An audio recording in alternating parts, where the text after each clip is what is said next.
intro. I live in every kind of environment and inside your gut. मैं सब जगह रहता हूँ और तुम्हारे गट में भी रहता हूँ. बैक्टीरिया सर, बैक्टीरिया तो रहता है. सर गट का मतलब क्या होता है? पेट, intestine. Intestine. The invisible living world beyond our naked eye chapter solution. चलो. So क्वेश्चन नंबर 5 देखो कि मैं सब जगह रहता हूँ और तुम्हारे पेट में भी रहता हूँ. बैक्टीरिया. Fifth question. सेकेंड देखिए Ananya. I make bread and cake soft and fluffy. Third देखो. I live in the roots of pulse crops. Rhizobium.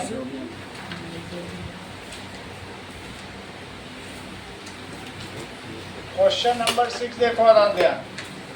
Devise an experiment to test that microorganism needs optimal temperature, air, moisture for their growth. तो हमें क्या करना है? Take 3 bread slices. तो हमें क्या करना है?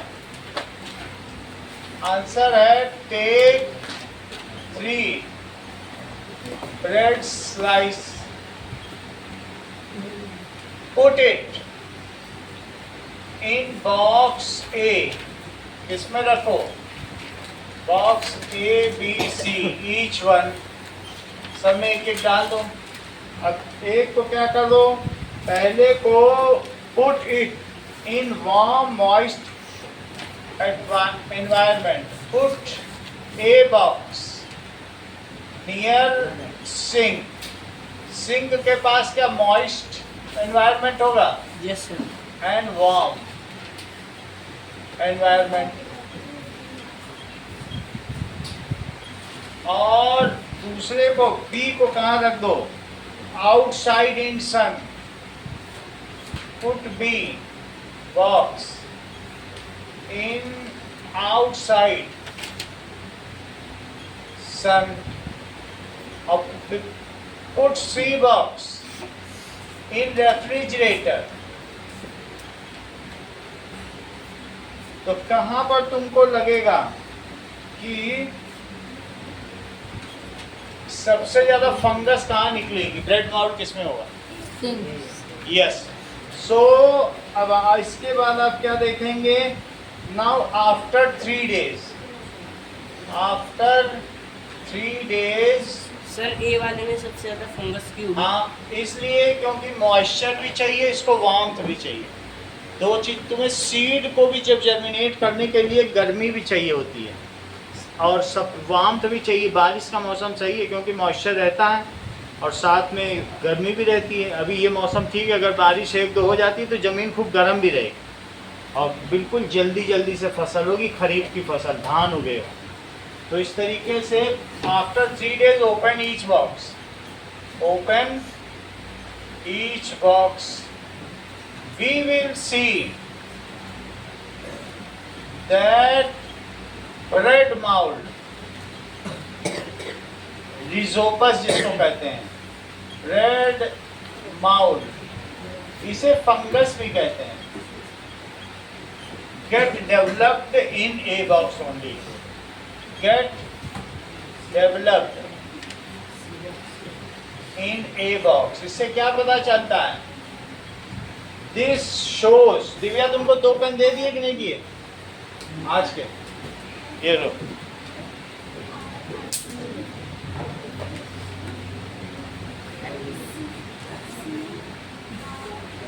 चलो.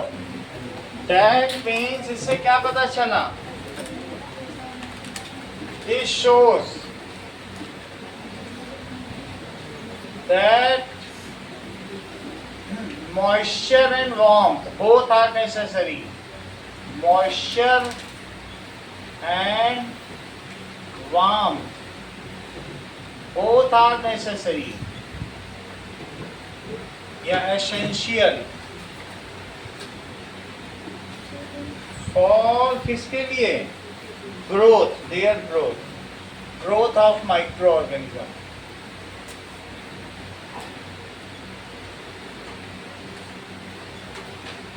अगला सवाल देखो, क्वेश्चन नंबर 7। क्वेश्चन नंबर 7 क्या कह रहा है?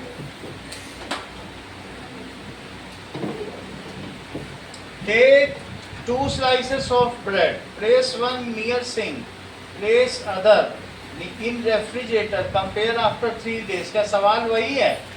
Not your observation, give your observation. अब 2 लेना है, एक को सिंक के पास रख दो, एक को रेफ्रिजरेटर में, तभी तो वही बात हुई। So take 2 slices of bread, और उसमें क्या कर दो? प्लेस 1 slice, सीधे खुले ही रख दो। Place 1 slice near sink, other inside refrigerator।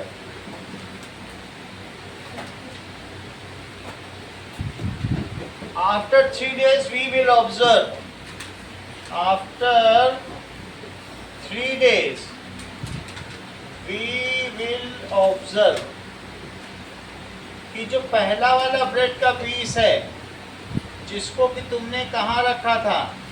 Near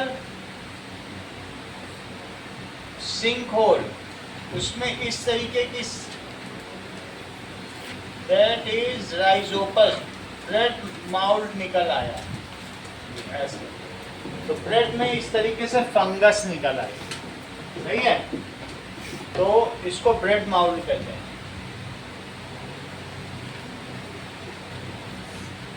So we will observe that the bread which is kept near sink, which was kept near sink, got proper warmth and moisture, उसको गर्मी भी मिली और नमी भी मिली, ठीक है? एंड दिस हैज कॉज्ड, इससे क्या हुआ? Growth of micro organism. So growth of fungi has taken place.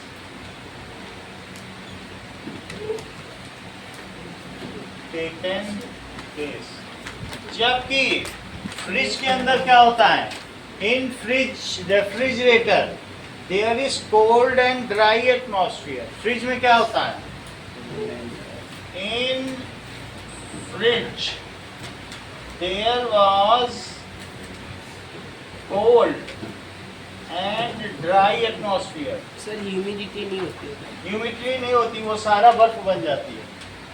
So dry atmosphere unsuitable for growth of fungi, जो कि अनसूटेबल था, unsuitable for growth of fungi.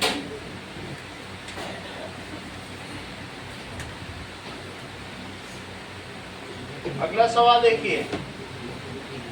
A student observed that when curd is left for 1 day, it becomes sour. What can be 2 possible explanation for this? अगर 1 दिन के लिए छोड़ दो दही, तो क्या होगा? वो खट्टी हो जाएगी। तो स्टूडेंट इसका क्या आंसर दे अगर उससे पूछा जाए कि भाई दही खट्टी हो गई? सो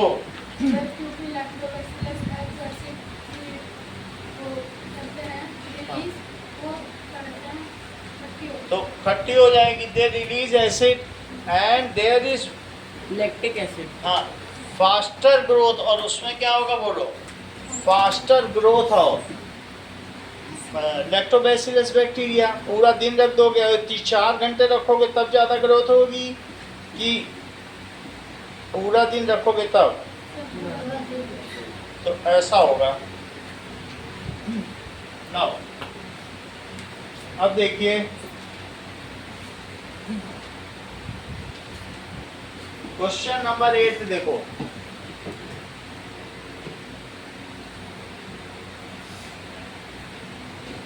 So if curd is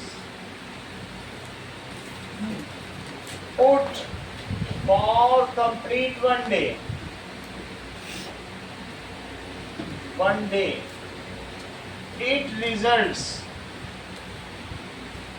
in growth of, बहुत ग्रोथ हो जाएगी, lactobacillus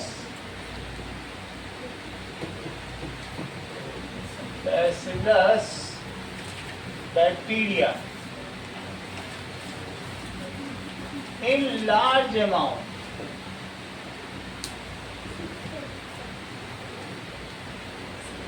These bacteria secrete, यानी ये निकालते हैं lactic acid, which is sour in taste, जो खट्टा होगा in taste.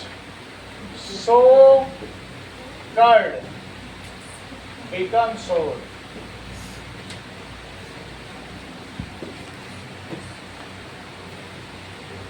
यही लिख दीजिएगा। 9th क्वेश्चन देखो। Observe the setup given in figure and answer the following.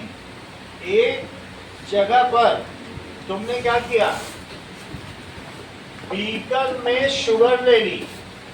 तुम लोगों को ईस्ट दिखाया जा चुका है कि कैसा होता है, शुगर और प्लस ईस्ट, और इसमें से एक पाइप ली। तो क्या तुम मुझे बताओगे इस पाइप से कौन सी गैस निकलेगी? और अगर उस CO2 को फ्रेशली प्रिपेयर्ड लाइम वाटर में डाल दिया सर मिल्की हो जाएगा। तो मिल्की हो जाएगा। ये है लाइम वाटर। ये आपको रीजन लिखना पड़ेगा। So what happens to the sugar solution in flask A? That in this sugar solution में, in this there is suitable medium. ये एक suitable medium है for growth of yeast. तो वो yeast इसमें grow करेंगे। So and they will release CO2 gas, and these will release CO2 gas. Second, what do you observe test tube B after 4 hours? So after 4 hours, CO2 gas will react. किसके साथ react करेगी? Lime water से react करेगी and turn colourless lime water को milky बना देगी। ये तो बी में होगा। What would happen if yeast was not added in flask A? If yeast was not added, Hitesh, अगर फ्लास्क ए में नहीं तुमने ऐड किया होता तो क्या होता? सर वो वैसा ही रहता। इन फ्लास्क, और ये फ्लास्क बी में क्या होता? वो लाइम मतलब मिल्की हो जाता। मिल्की हो जाता। हर्षित आप बताओ। CO2 ही नहीं होती तो मिल्की क्या होता? इन फ्लास्क ए, देन तो क्या होता? Nothing would happen to sugar solution. Sugar solution को कुछ होता? Would happen. हमने कल देखा था डो कैसे फ्लफी हो रहा था, नहीं कैसे हो रहा था वीडियो में। वुड हैपन, उसमें से CO2 ही ना रिलीज होती। Would happen to flask no CO2 would have released, 2 नीचे लिखा जाएगा, ऊपर नहीं लिखना, would have released and in flask B, flask B में क्या होता,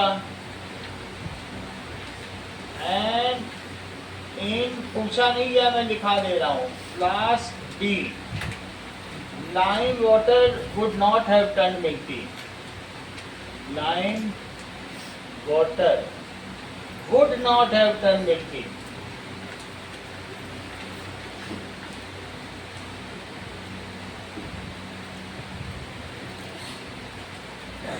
तो वो मिल्की भी न बदलता।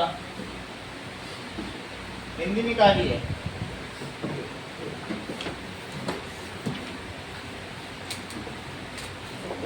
चलो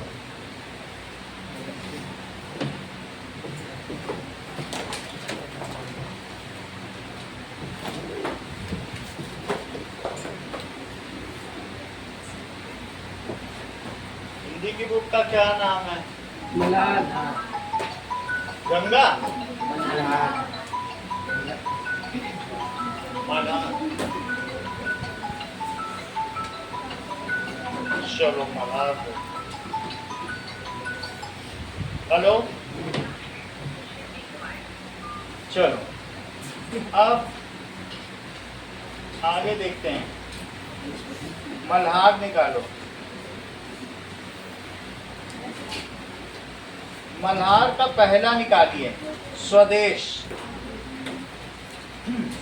स्वदेश जो लिखी है गया प्रसाद शुक्ल सनेही द्वारा लिखी गई कविता, गया प्रसाद शुक्ल सनेही।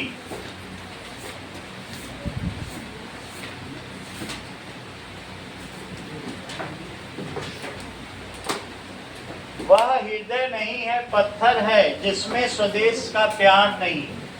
अगर कोई अपने देश को प्यार नहीं करता है, उसके बारे में एक कविता लिखी गई है, और वो सोचता है कि अगर उसके पास टैलेंट है तो वो दूसरे देश में जाके दिखा देगा, उससे उसको थोड़े पैसे ज़्यादा मिल जाए। तो अगर स्वदेश को हम प्यार नहीं करते हैं, स्वदेश पर मौका पड़ने पे हम जान नहीं दे सकते हैं, तो ऐसे हृदय को हृदय नहीं कहा जा सकता। जो जीवित जोश जगा न सका उस जीवन में कुछ सार नहीं। अगर जो जीवित जोश जगा न सका, मान लीजिए कोई जीवित व्यक्ति है और वो अपने अंदर देशभक्ति का जोश नहीं जगा पाया, तो क्या उस जीवन का कोई सार है? वो बुझा बुझा ही जिया, बुझा बुझा ही मर गया, तो ऐसे में उस जीवन का कोई सार नहीं कहा जाएगा। अगला देखिए, वह हृदय नहीं है पत्थर है जिसमें स्वदेश का प्यार नहीं।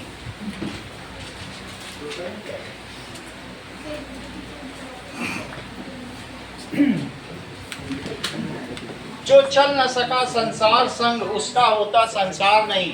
अगर तुम हर चीज में सोचो मैं अकेले निकल जाऊं, मैं आगे निकल जाऊं, तो हर चीज आगे निकलने के लिए नहीं होती है। ये समाज है, समाज में तुम्हें सबके साथ चलना पड़ता है, ऐसा होता है कि नहीं? तो अगर तुम आगे आगे निकल गए तो संसार तुम्हें छोड़ देगा, आगे वो पीछे ही चलता रहेगा। तो जो चल न सका संसार संग उसका होता संसार नहीं। जिसने साहस को छोड़ दिया वह पहुंच सकेगा पार नहीं। तो इसका मतलब है कि जिन खोजा तिन पाइयां गहरे पानी बैठी, और मैं बपुरा बूढ़न डरा रहा किनारे बैठी। अंकन, इसका क्या मतलब है? करेक्ट, जैसा कि अंकन ने इशारा किया है कि जिसने खोजा उसने पा लिया, गहरे पानी में डुबकी लगा के मणि पा ली, मोती पा लिए, और मैं बेचारा बूढ़न डरा, मैं डूबने के डर से किनारे बैठा ही रहा और मैं कुछ ना पा सका। तो जिसने साहस को छोड़ दिया, जो साहस को ही छोड़ देगा वो पहुंच सकेगा पार नहीं। हर्ष ने साहस किया, वो पानी के कैंपर तक पहुंच गया। तो इसलिए साहस करने वाले की ही जीत होती है। जिससे न जाति उद्धार हुआ उसका होता उद्धार नहीं। बाबा अम्बेडकर ने क्या किया? भीमराव अम्बेडकर ने, उन्होंने अपनी जाति का उद्धार किया। जो उनके साथ गलत हुआ उन्होंने अपनी जाति के साथ गलत होने दिया। उनको पीछे ज़मीन पे बैठाया जाता था, झाड़ू लगवाई जाती थी उस क्लासरूम में। उन्होंने कहा नहीं, हम इसे बर्दाश्त नहीं करेंगे। जो भरा नहीं है भावों से, जिसमें बहती रसधार नहीं। हर हृदय के अंदर सभी रस होना चाहिए, करुण रस, रौद्र रस, सबीर रस, हर चीज होनी चाहिए। तो वात्सल्य रस, बच्चों के प्रति प्रेम का रस होना चाहिए। श्रृंगार रस, प्रियतम का अपनी प्रियतमा के लिए श्रृंगार रस होना चाहिए। हर रस, 16 रसों का वर्णन है, तो 16 रस में सभी होना चाहिए। डरावने का रस, विभत्स रस, फिर करुण रस, रोने का रस, वीर रस, सब कुछ होना चाहिए। वात्सल्य रस, बच्चे को लिए घूम रहे हैं तो वात्सल्य रस। श्रृंगार रस, समझ में आई बात कि नहीं? तो जिसमें रस की धारा नहीं है तो क्या उसे हृदय कहेंगे? वो पत्थर कहलाएगा। वह हृदय नहीं है, पत्थर है जिसमें स्वदेश का प्यार नहीं। अगला पेज निकालो। जिसकी मिट्टी में उगे बढ़े पाया जिसमें दाना पानी है, माता पिता बंधु जिसमें हम हैं, जिसके राजा रानी। हम इसी मिट्टी में बढ़े हुए हैं प्रियांशु। तो जब रामचंद्र जी अयोध्या वापस आए थे 14 वर्ष के वनवास के बाद, तो उन्होंने क्या कहा था? जननी जन्मभूमि। दो लोग, जननी जिसने जन्म दिया और जन्मभूमि, स्वर्गादपि गरीयसी, वो स्वर्ग से भी बढ़कर उन्होंने अयोध्या की माटी को चूम लिया। तो जिसकी मिट्टी में पढ़े बढ़े, जिसमें पाया दाना पानी, इस भारत भूमि में ही तो बड़े बड़े हो। और है माता पिता बंधु जिसमें, माता पिता बंधु जिसमें है, और जिसके हम हैं राजा रानी। यहाँ तुमको कोई कुछ बोल सकता है? यहाँ तुम्हारी ही ठनक चलती है। और अमेरिका में चले जाओ, 4 लोग इधर करेंगे उधर करेंगे, किनारे में बुला के पीट देंगे, तो वहाँ पे तुम्हारी ठनक चलेगी कि भारत में चलेगी? भारत में जिसने कि खजाने खोले हैं, नवरत्न दिए हैं लासानी, पूरे उसने तुम्हारे लिए खजाने दिए हैं। यही धान मिलता है, चावल मिलता है, गेहूँ मिलता है, 10 तरह के मसाले हैं भारत में। तो जिस पर ज्ञानी भी मरते हैं, जिस पर दुनिया है दीवानी। ये ऐसी भारत भूमि है कि जिसमें वेद लिखे गए, और 5 धर्म तो यहीं बने हैं, सिख धर्म, बौद्ध धर्म, जैन धर्म, सनातन धर्म। ये सब धर्म कहाँ बने हैं? भारत में। इसके पैगंबर या इसके पुरोधा कहाँ कहाँ हुए हैं? भारत में। महावीर स्वामी यहीं हुए, महात्मा बुद्ध यहीं हुए, गुरु नानक देव यहीं हुए, राम यहीं हुए, कृष्ण यहीं हुए।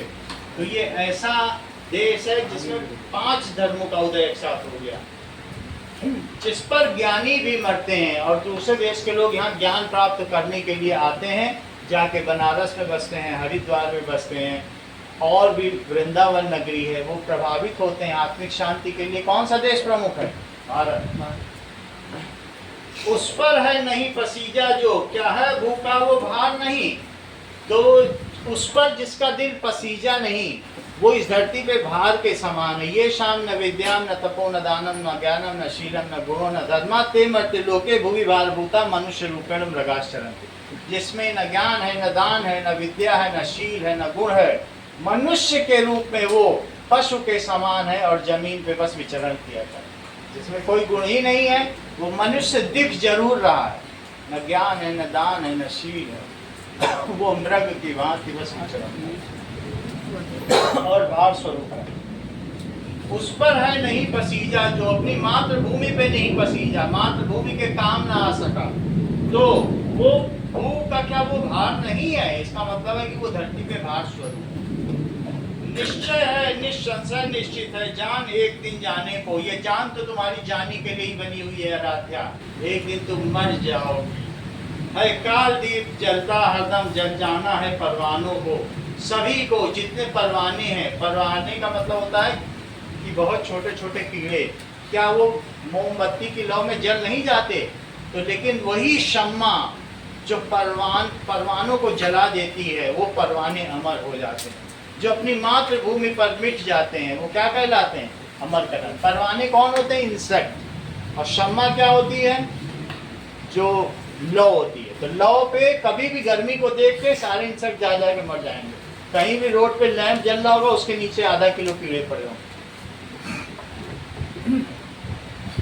तो है काल दीप जलता हरदम, सबको जल जाना है एक दिन, आराध्या को भी और हम सबको भी जलना है। ये नहीं सोचो कि आराध्या ही मरेगी। सब कुछ है अपने हाथों में, क्या तोप नहीं, तलवार नहीं। हमारे पास क्या नहीं है? हमारे देश ने क्या नहीं बनाया? हमारे देश में ब्रह्मोस मिसाइल बनी हुई है। क्या हम उधार के हथियारों से युद्ध लड़ते हैं? 500 ड्रोन भेजे थे पाकिस्तान ने, मजाल है कि एक भी गिरा हो। हमने 500 के 500 इंटरसेप्ट कर लिए, और हमने जितने ब्रह्मोस उनके यहाँ भेजे थे, मजाल है एक भी रुका हो। सब के सब वहाँ भेद है। तो इस तरीके से हमारे पास क्या नहीं है, तोप भी है, तलवार भी है, सब कुछ है अपने हाथों में। हाँ, सर इंडिया ने शायद से एक वो ड्रोन डिटेक्टिव मशीन बनाई थी जिसमें वो एआई फिट किया था ना। एआई फिट किया था, और अब हमें एक हमारे पास एक नया भी बन चुका है, सुदर्शन चक्र। अब हमारे भारत पे कोई कहीं से भी आक्रमण करे, अब वो हमारा भारत प्रोटेक्ट करे। अब देखो, वह हृदय नहीं है, पत्थर है जिसमें स्वदेश का प्यार नहीं है। अगर तुमको डिफेंस की ज़्यादा जानकारी चाहिए तो तुम स्वरित से कांटेक्ट करो, वो डॉक्टर के साथ डिफेंस मिनिस्टर भी हैं। तो अब आगे ये कविता किसके द्वारा लिखी गई है? देखो, this poem has been written by Gaya Prasad सनेही, शुक्ल सनेही के द्वारा लिखी गई है। ये हिंदी के कवि हैं जो ब्रज भाषा में इन्होंने लिखी, और बाद में उत्तर प्रदेश में उन्नाव में इनका जन्म हुआ। इन्होंने किसानों के ऊपर कविता लिखी, देश के ऊपर कविता लिखी, ऐसी कई कविताएं लिखी।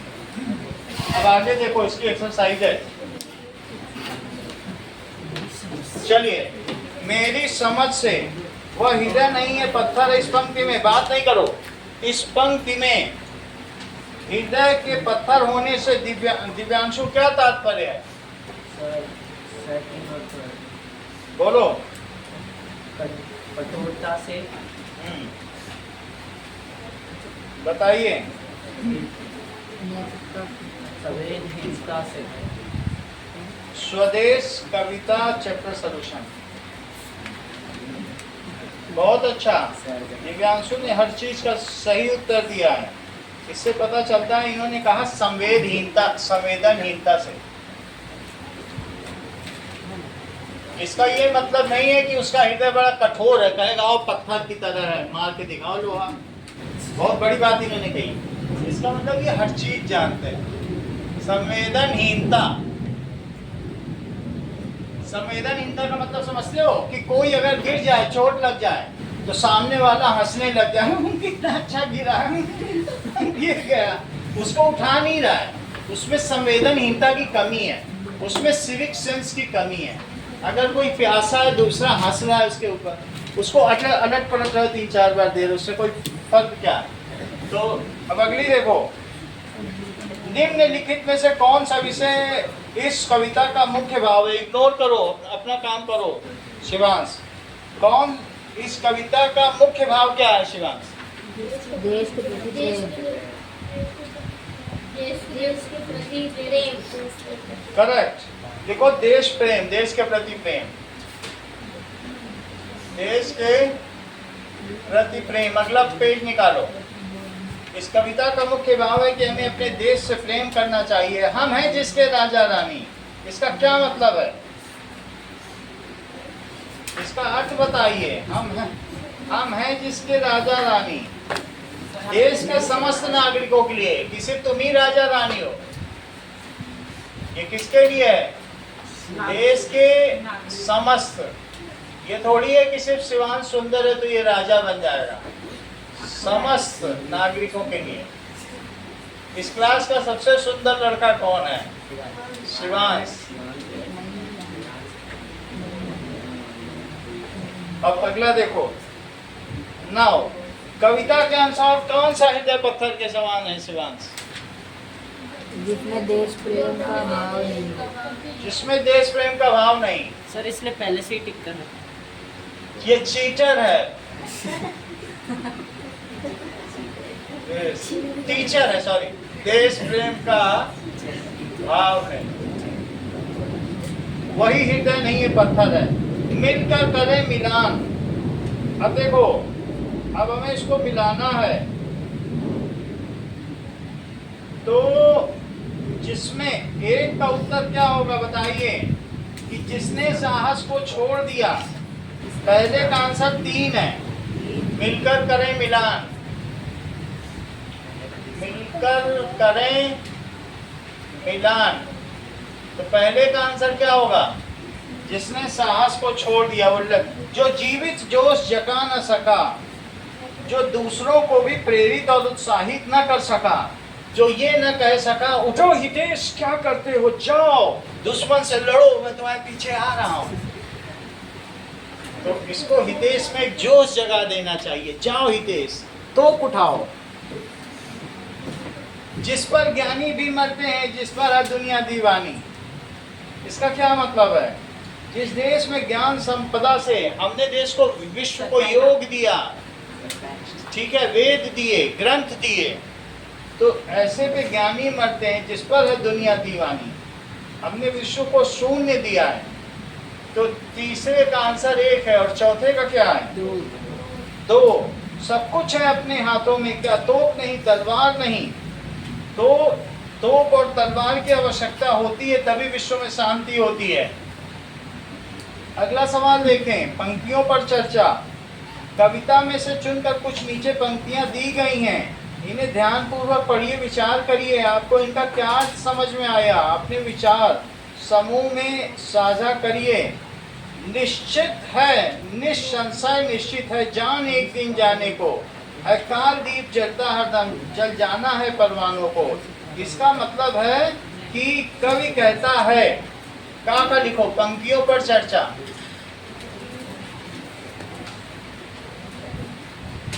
कवि कहता है कि मृत्यु, सभी की मृत्यु एक दिन निश्चित है। कवि कहता है कि सभी की मृत्यु एक दिन निश्चित है। सबको लिखना है कि सभी की मृत्यु, सभी की मृत्यु एक दिन निश्चित है।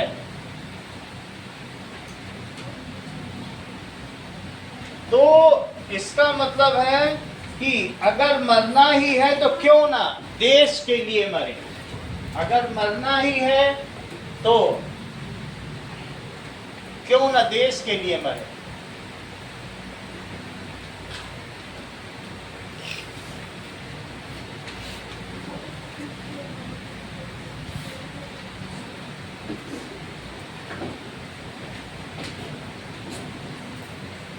जो देश के लिए मरते हैं तो उसको कहते हैं बसंती कपड़ा पहन के आया, जैसे कि आराध्या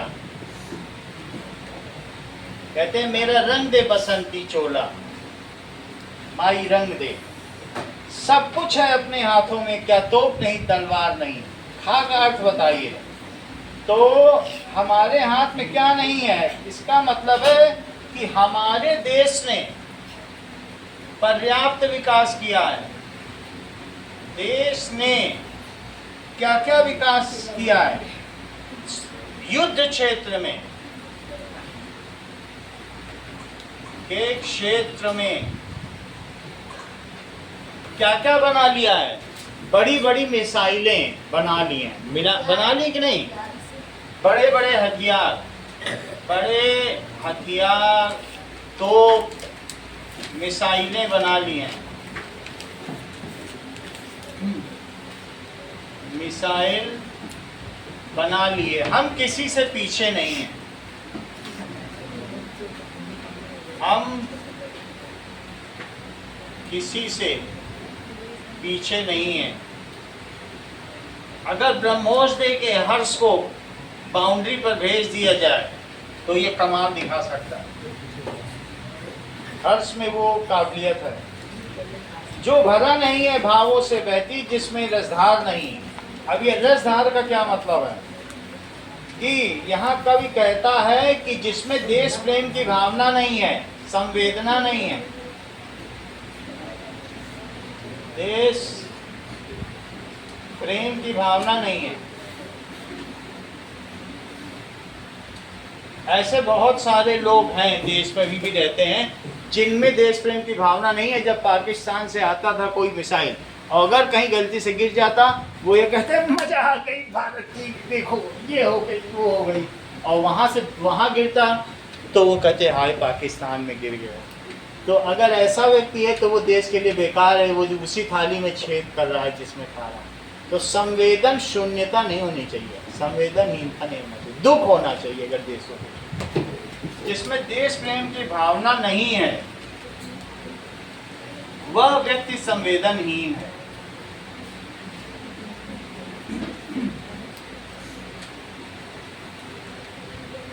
संवेदनहीन।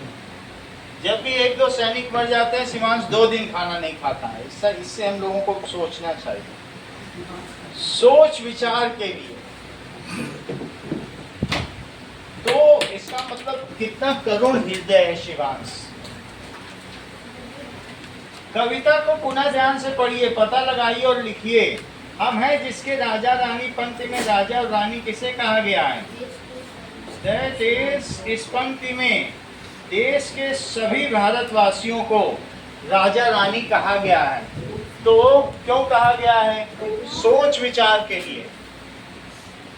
कल भी हिंदी की क्लास होगी, सोच विचार के लिए नहीं, देश के समस्त भारतवासी, देश के समस्त भारतवासी देश के राजा रानी है। राजा, क्यों राजा रानी है? क्योंकि देश ने उनको जीने का गौरव दिया है। देश ने उनको, अगर तुम दूसरे देश में जाते हो तो भारतवासी एज ए इंडियन तुम्हारा सम्मान होता है? तो हाँ होता है, तुम्हारा दूसरे से ज्यादा रिस्पेक्ट है। देश ने उनको सम्मान दिया है। पूरी दुनिया में भारत का डंका है। भारत का डंका है, ठीक है। हम गर्व से कहीं पर भी जा सकते हैं, ठीक है। देश की हर संपदा का हम इस्तेमाल यूज करते हैं, उपयोग करते हैं कि नहीं? करते ही होते। देश की हर संपदा का हम उपयोग करते हैं। तुमको कहीं जाना नहीं है, तुमको आइलैंड चाहिए तो चले जाओ, तुम्हारे पास अंडमान निकोबार है। तुमको जाना है स्विट्जरलैंड तो हिमालय चले जाओ, कश्मीर। तुमको डेजर्ट जाना है तो थार डेजर्ट है, कहीं पर भी चले जाओ, अपने ही देश में सब कुछ है।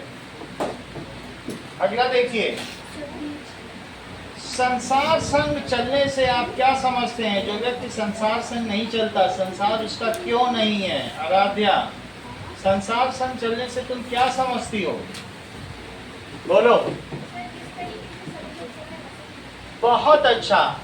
जैसा कि आराध्या ने बताया कि दूसरों के सुख दुख में भागी बनना, इसका मतलब ये बहुत जानने लगी है। सुख दुख में भागी बनना, दूसरों के संकट के समय उनके साथ खड़े रहना, दूसरों के संकट में। देखो हर्ष कितना सारा लिख रहा है, वो अगले क्वेश्चन को लिख देता है। इससे पता चलता है कि वो बहुत तेज है। हम जिस 2 पे वो 3 पे है। दूसरों के संकट में उनके साथ खड़े रहना, उनके साथ खड़े रहना, यही इस पंक्ति का अर्थ है। यही इस पंक्ति का अर्थ है।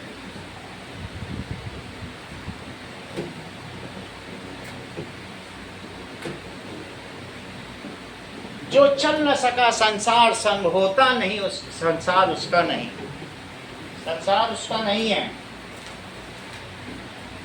अब अगला, उस पर है नहीं पसीजा जो, वह भू का भार नहीं। इसका क्या अर्थ है?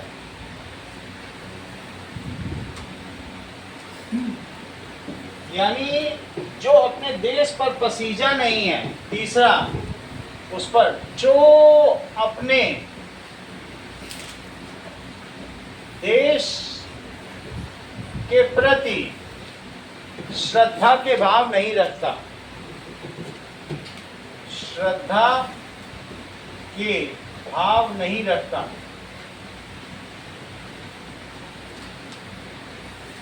वह व्यक्ति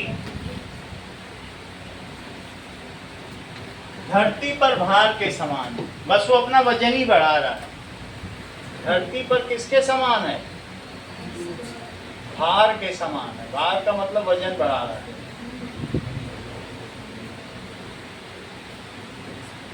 इसलिए देश के प्रति श्रद्धा होनी चाहिए और शिवांश की तरह मर मिटने का जज्बा भी होना चाहिए। ठीक है, तो कई बार मरने गया था लेकिन मोदी ने वापस दे दिया। देश प्रेम, इस कविता में देश प्रेम की बहुत सारी बातें आई हैं। देश प्रेम से तुम क्या समझते हो? तो बहुत सारी बातें आई हैं इस कविता में, लेकिन तुम क्या समझते हो? देश, इसका मतलब है इस कविता में देश प्रेम का क्या अर्थ है? देश प्रेम का अर्थ देश से आत्मिक लगाव, देश से लगाव होना। हमारे लिए देश से लगाव हो, उसकी उन्नति के लिए कार्य करना। उन्नति, ये नहीं कि चल रहे हैं पत्थर उठाया वंदे भारत पे मार दिया, उसकी उन्नति के लिए, बल्कि कहीं कुछ अगर आपको दिखता है देश के लिए तो कर लें, कार्य करना जिससे देश बढ़े। जापान का हर व्यक्ति अपने देश के लिए कुछ ना कुछ करने को तत्पर रहता है। ठीक है, और उसकी संस्कृति, उसकी मिट्टी, देश की संस्कृति, देश में बहुत सारी भाषाएं बोली जाती हैं, 15 भाषाएं तो प्रमुख है, वैसे और भी हैं। देश की संस्कृति, हमारी संस्कृति 5000 साल पुरानी है। देश की संस्कृति, भाषा, जो पहनावा, खान पान, यहाँ के इडली डोसा का सम्मान करो, ये नहीं कि इडली वर्कर की ओर सर झुका दिया। खान पान का सम्मान करना चाहिए।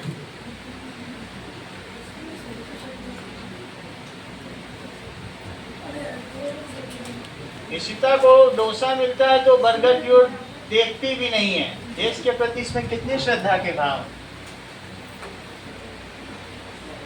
इसका मतलब है ऐसा करना, यही देश प्रेम की भावना है। यही किसकी भावना है?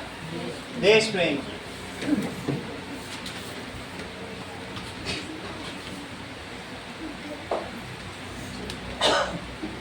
दो, यह रचना एक आवाहन गीत है अमर्त्या, जो हमें देश प्रेम के लिए प्रेरित और उत्साहित करती है। इस रचना की अन्य विशेषताएं बताइए।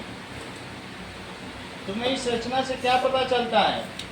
भाषा सरल और प्रभावशाली है। भाषा ऐसी होनी चाहिए कि सब लोग वीर रस डाले सब में। जैसे कि अंधकार दूर था, झांक रहा सूर था, कमल डोलने लगे, कोश खोलने लगे, मुस्कुरा प्रभा उठी और रात की सभा उठी, घूम घूम कर मधुप, फूल चूम कर मधुप, गा रहे विहान थे, गूंज रहे गान थे, रात थी मिला पता, चांद का न था पता, तुहिन बिंदुगत कहीं, छिप गए नखत कहीं।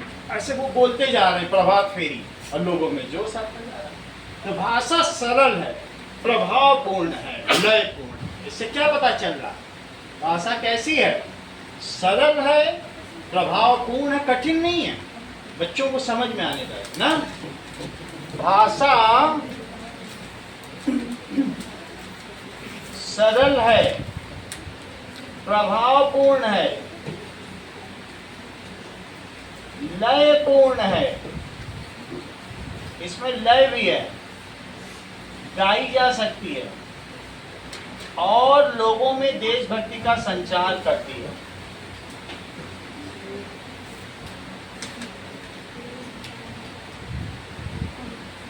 क्यों शिवांश उठ जा रहा है अपनी कुर्सी से बार बार, और हितेश उसे हाथ रख के बैठा रहा, अभी बैठो, अभी नहीं मरना है। वो कह रहा मैं अभी मरने जाऊंगा।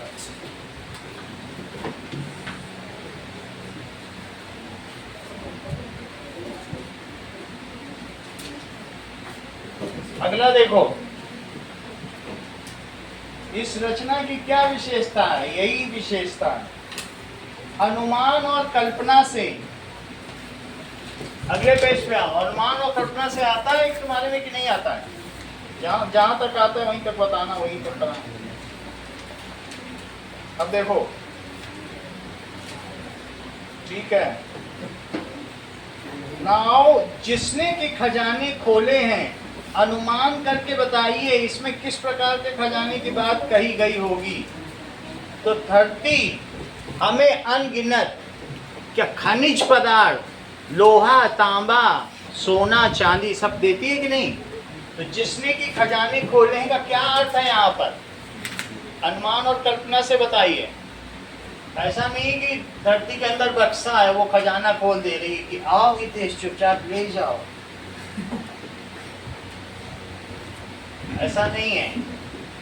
यहाँ पर ये सस्य श्यामला वसुंधरा है। यहाँ पर मेरे देश की धरती सोना उगले उगले हीरे मोती, मेरे देश की धरती। ठीक है, यहाँ पे क्या होता है? उगले हीरे मोती का क्या मतलब है? सुन सुन के रहट की आवाजें यूं ऐसे लगे शहनाई बजे। यहाँ पर जब रहट चलता है, पानी निकलता है तो लगता है शहनाई बज रही। ठीक है, और बैलों के गले में जब घुंघरू जीवन का राग सुनाते हैं, बैलों के गले में घुंघरू बंधे हुए हैं यहाँ पर, और उससे जो मधुर धुन आती है, यही तो मेरा देश है। लोग कहते हैं कैसा देश है जहाँ सड़क पे आदमी भी चलते हैं, गाय भी चलती, कुत्ता भी चलता है, ये तो कहीं नहीं होता। लेकिन हमारे देशवासियों में ये सब कष्टमंद है, उनको इससे कुछ फर्क पड़ता है क्या? चलो, नाउ जिसने की खजाने खोले हैं अनुमान और कल्पना से,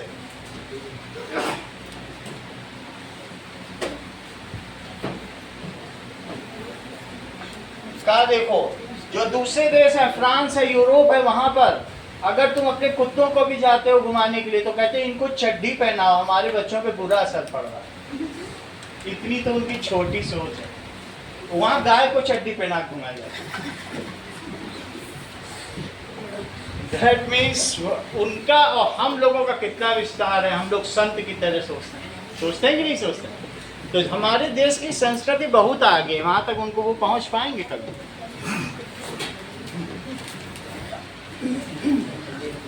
वहां की जो यूरोपियन कंट्री की एक औरत 85 मर्दों को अपने जीवन में किस करती है और 5 मर्द बदलती है। तो बोलो उनमें क्या संस्कृति होती है? और अपने बच्चों को 18 साल की उम्र के बाद छोड़ देते हैं, जाओ हो गई जिम्मेदारी। जो 5 बार शादी करेगा वो बच्चों को पालेगा क्या? अभी पिछले 6 महीने से इटली में एक भी बच्चा पैदा नहीं हुआ। इतनी बुरी हालत। लोग कहते हैं कि हम खुद मजा करेंगे, बच्चे क्यों पैदा करें? हमारे पैसे, हम मजा करेंगे, बच्चों को क्यों मजा करें? जिसने कि खजाने खोले हैं, अनुमान लगा के बताइए इस पंक्ति में किस प्रकार के खजाने की बात की गई होगी। तो देश की भूमि हमें क्या देती है? हमें कोयला देती है, लोहा देती है। क्या देती है? हमें कोयला, लोहा, एल्यूमिनियम। एल्यूमिनियम सबसे ज्यादा भारत में ही है। सोना चांदी, सोना चांदी भी है। उड़ीसा के कोलार की खानों में सोना मिल जाएगा, देती है। तथा अन्य बहुमूल्य खनिज देती है। इतना ही नहीं, हीरा, अन्य बहुमूल्य, बहुत अच्छा, विश्व का सबसे बड़ा कोहिनूर हीरा ये कहाँ मिला था? भारत। कोलार की खानों में। अन्य बहुमूल्य खनिज देती है।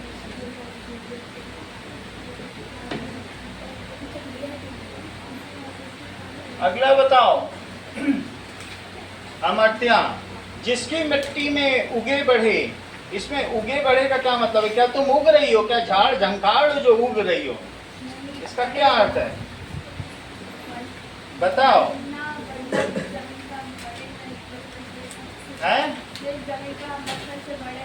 करेक्ट। जिस धरती पर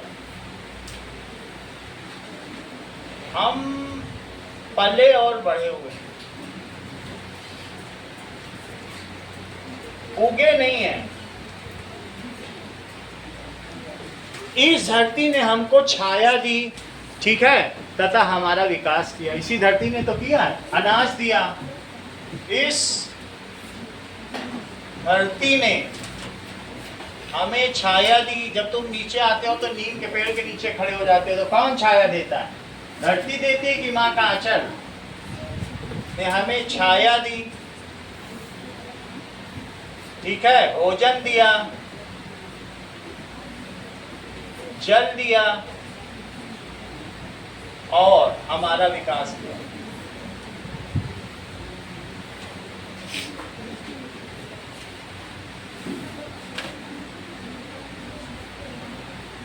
गा देखो, जब तुम ट्रेन से जाते हो तो कम से कम 3 बार नदियां आती हैं। हमारा देश नदियों का देश कहा जाता है। कम से कम 3 नदी जरूर पड़ती कहीं भी चलो। वह हृदय नहीं है, पत्थर है। इस पंक्ति में आरव शर्मा, हृदय के लिए पत्थर शब्द का क्यों प्रयोग किया गया? क्या हृदय पत्थर का बना हुआ होता है? हाँ बताओ इसका। बहुत अच्छा, आरव शर्मा ने एक ही बार में बता दिया। इसलिए जिस व्यक्ति के हृदय में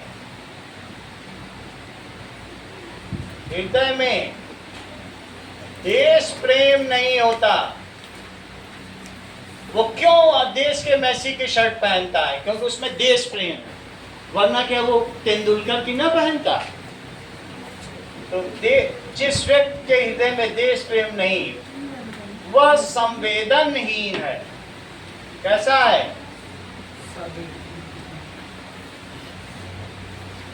अतः उसके हृदय को पत्थर कहा जा सकता है।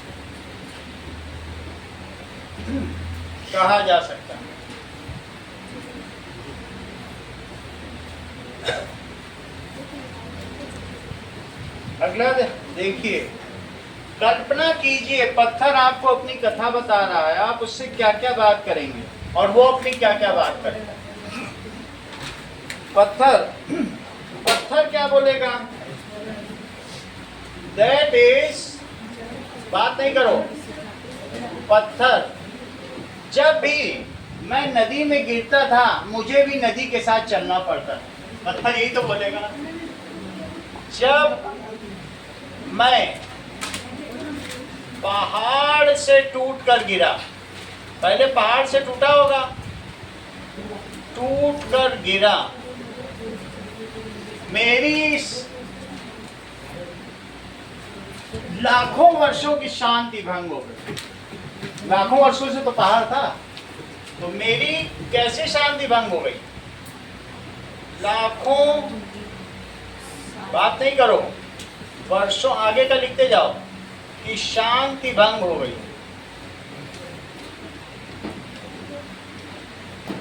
तो अब तुम उससे पूछोगे, मैं, अच्छा तुम्हारी शांति भंग हो गई, वह कैसे?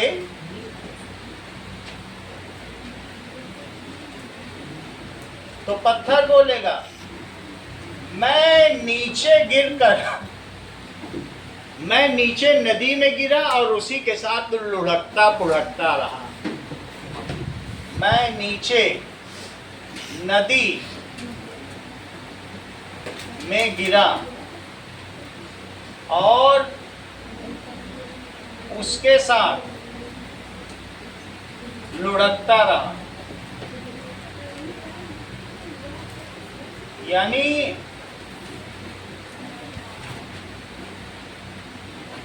फिर मैं उससे पूछूंगा, अच्छा फिर क्या हुआ? अच्छा फिर क्या हुआ?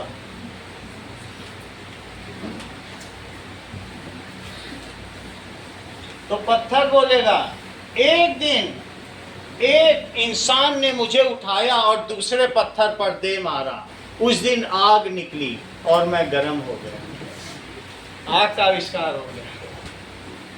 एक पत्थर उठा के दूसरे पे मारो भी चिंगारी आती कि नहीं? एक दिन एक इंसान ने, उसने पशुओं को मारने के लिए उठाया था पत्थर, पाषाण काल, स्टोन एज, दूसरे पत्थर पर दे मारा, पशु तो भाग गया और पूरे जंगल में मैंने आग लगा दी। इंसान ने मुझे उठाया और दूसरे पत्थर पर दे मारा या मैसी पर दे मारा और मुझ में आग निकली। दूसरे पत्थर पर दे मारा, आग की ऐसी चिंगारी उठी कि जिसने जंगल जला दिया। बोलो बात समझ आ गई? आग की ऐसी चिंगारी उठी कि जिसने जंगल जला दिया।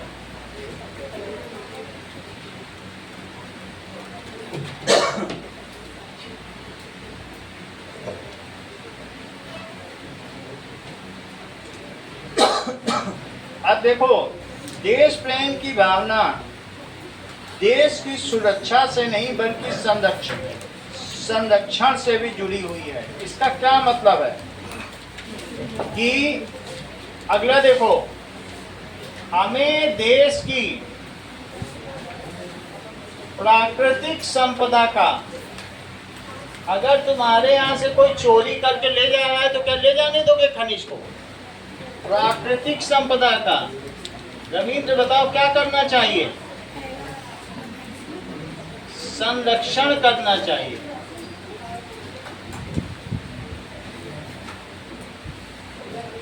हमें देश की प्राकृतिक संपदा का, कहां तक लिखा है? तो इसमें भावना जुड़ी हुई है कि हमें क्या क्या करना चाहिए। हमें देश के पेड़ पौधों का संरक्षण करना चाहिए।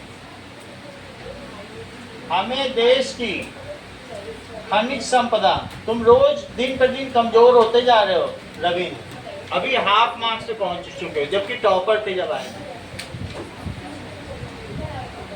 रोज और अधिक कमजोर होते जा रहे हो। क्या खाना? जूस पियो अनार का। हमें देश की ज्ञान संपदा का संरक्षण करना चाहिए। हमें विश्व को शांति का और योग का संदेश देना चाहिए। बात नहीं करो, संदेश देना चाहिए। ये सब हमें करना चाहिए। दिखाओ काम करती है, हम क्या कर रही हो?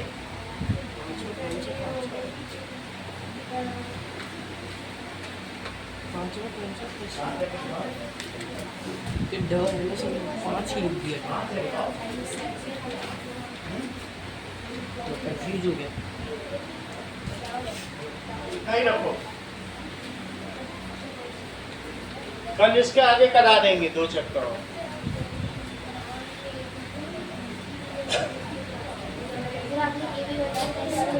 क्या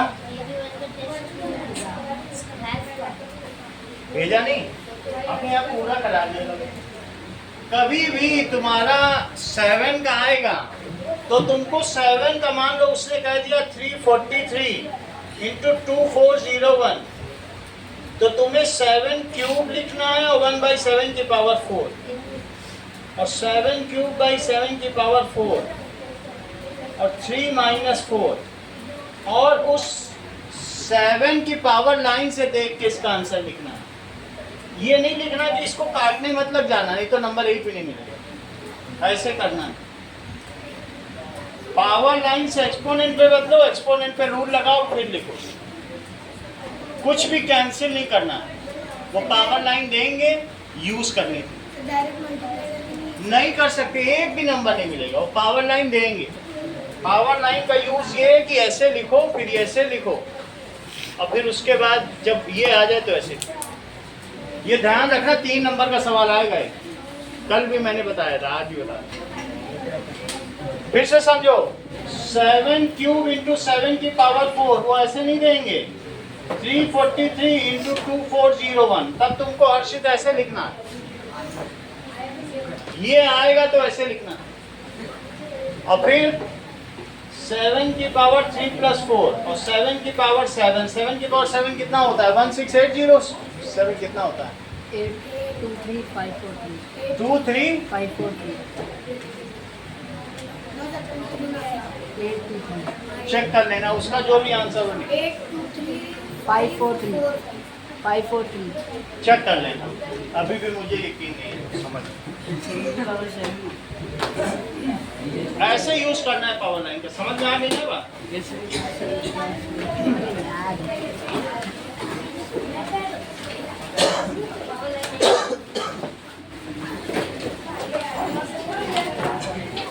मुझे ध्यान नहीं था, आज मैं भेज दूंगा हर्षित, आज भेज